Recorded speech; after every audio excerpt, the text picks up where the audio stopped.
સતત 3 થી 4 પરીક્ષામાં સતત ફેલ થયેલો. એટલે હું મારા છોકરાઓને એક વસ્તુ ખાસ કહું છું, discipline is very important thing. શિસ્ત, ડિસિપ્લિન. બીજી વસ્તુ છે કન્સિસ્ટન્સી. શિસ્ત અને સતતતા.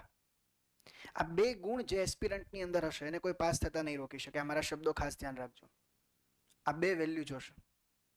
અને ત્રીજું છે સમર્પણ, જેને આપણે કહીએ છીએ dedication. And why dedication is very important thing.